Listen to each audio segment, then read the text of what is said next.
Meu bom dia aos colegas do primeiro encontro estadual de mobilização para a construção da Base Nacional Comum no estado do Espírito Santo.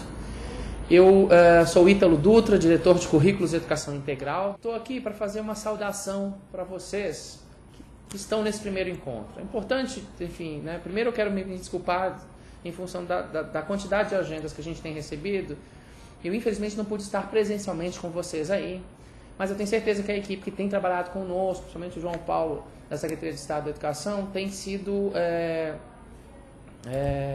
eles têm trabalhado muito próximos ao Ministério da Educação, nos ajudando, inclusive, a tomar decisões e fazer definições em relação a esse processo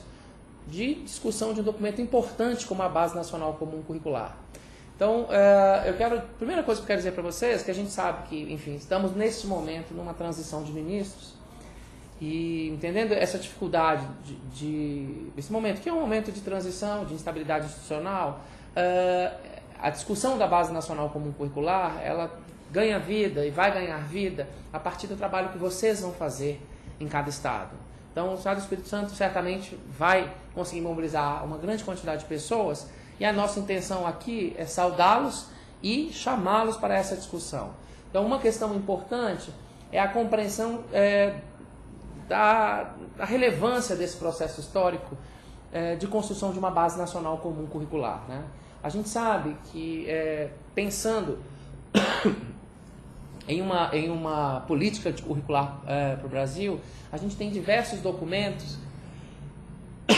que tratam dessa questão, mas não com a especificidade que a Base Nacional Comum Curricular vai chegar. Então é importante uma análise crítica desse documento, compreendendo a relevância dele como instrumento de gestão para todos, desde a escola até o Ministério da Educação. É a partir dessa discussão, dessa definição, desse entendimento nacional em torno do que é relevante, o que é importante, o que não pode ser deixado de lado, em termos de acesso aos conhecimentos, em termos de direito a aprender e desenvolver-se para os jovens, crianças, bebês, adultos e idosos, que são hoje os estudantes da educação básica nesse país, compreender que essa discussão ela é fundante e elemento principal para a discussão e para a construção de políticas curriculares e de políticas de formação de professores, de políticas de avaliação, políticas que pensem na distribuição de materiais de apoio ao trabalho do professor. Então, todas essas políticas do Ministério da Educação, que são executadas, né, em diversos programas, elas têm, na discussão da Base Nacional Comum, um elemento importante, né? A gente sabe que essa é uma discussão que ela não está livre de polêmicas. Ela é uma discussão muito polêmica, uma discussão que requer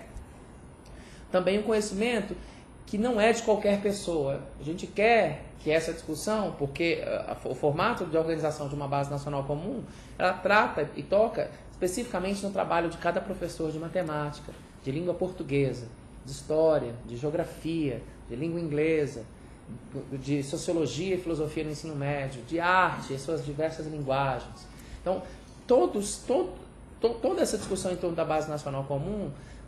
leva em consideração o trabalho desses profissionais na escola. Uma questão importante, e aí o primeiro ponto que eu trataria aqui seria da questão da discussão de política curricular, é a gente pensar que discutir Base Nacional Comum deve também ser pensado no sentido de pensar a discussão de uma Base Nacional Comum já na sua implantação. Por quê? Porque nós estamos num processo de já há algum tempo de discussão e implantação, de construção de uma política nacional para a educação integral nesse país. E essa política tem como principais programas indutores o Programa Mais Educação e o Programa Ensino Médio Inovador. Com essa indução, a gente conseguiu mobilizar um número muito grande de escolas. Nós temos cerca de 60 mil escolas no Programa Mais Educação, cerca de 7.300 escolas no Programa Ensino Médio Inovador, que já receberam recursos e desenvolveram trabalhos no sentido de ampliar a jornada, em especial no caso do Programa Mais Educação, e no Ensino Médio Inovador produzir redesenhos curriculares. Então, essas políticas indutoras, elas precisam ganhar relevância na discussão da base. Então, é preciso analisar esse documento criticamente, no sentido de compreender como é que matemática, história e geografia trabalha não para satisfazer a si mesmo como disciplina ou componente curricular, mas para uma formação humana integral de cada estudante. Então, é importante a gente pensar nesse processo, entendendo o tamanho, a complexidade, o tamanho desse documento, mas também entendendo que a gente precisa olhar para aquilo que a gente já vem construindo em políticas de currículo nos estados e nos municípios. Então, fazer essa discussão com esse olhar crítico, com essa observação de que a gente precisa avançar em integração entre os diversos componentes curriculares, em uma construção de uma política curricular que pense e olhe para o sujeito, que olhe para aquilo que ele é capaz de fazer, para aquilo que a escola pode auxiliá-lo no sentido de oferecer uma formação humana integral. Então, e a outra questão, que é muito óbvia, que vem da discussão da Base Nacional Comum, é a discussão de uma política nacional de formação de professores, cujas etapas e os desenvolvimentos vêm acontecendo. A gente teve uma consulta pública no site do Ministério da Educação, a homologação de novas diretrizes curriculares nacionais para a formação de professores, e a gente tem que também, obviamente, compreender e fazer um alinhamento entre essa discussão, não só a discussão dos conteúdos e dos conhecimentos que estão sendo propostos pela Base Nacional Comum, mas como uma discussão de como é que isso vira formação para o professor, pensando numa formação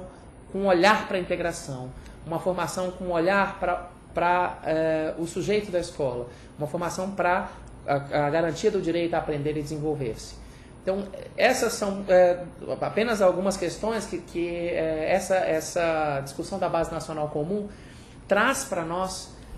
de maneira muito gritante. Então, e a gente sabe que esse é um assunto polêmico. O que a gente espera, e é por isso a minha saudação, que é conclamar vocês a fazer uma discussão, é que essa discussão seja feita em cada escola, e pensando a escola como uma unidade que vai atrair em torno dela a toda a comunidade escolar, professores, a equipe pedagógica e a direção da escola, os pais que participam da vida escolar,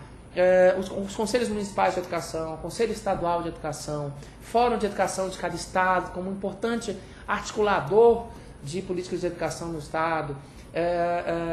a participação do CONSED da Undime, né, como a associação de secretários de estado e de municípios. Então, todo esse grupo de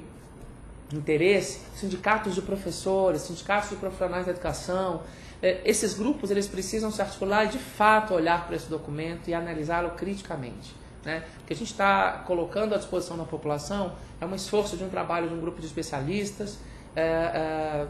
tanto de universidades como de professores da educação básica. Ele precisa ser melhorado, aperfeiçoado, integrado, no sentido de produzir uma educação que vá para esse caminho. Então, quero parabenizá-los por essa iniciativa, agradecer o convite ao encontro, né, lamentar mais uma vez não poder estar presente, mas dizer que nós vamos nos encontrar em momentos próximos aí, e faço questão de fazer uma visita no processo de discussão aí ao estado do Espírito Santo. Então eu agradeço o empenho de vocês nesse trabalho, espero que vocês tenham um excelente dia de trabalho e estamos aí à disposição para seguirmos nesse diálogo importante para a produção desse entendimento fundamental para a construção de uma política curricular para o Brasil. Tenham um bom trabalho e até breve.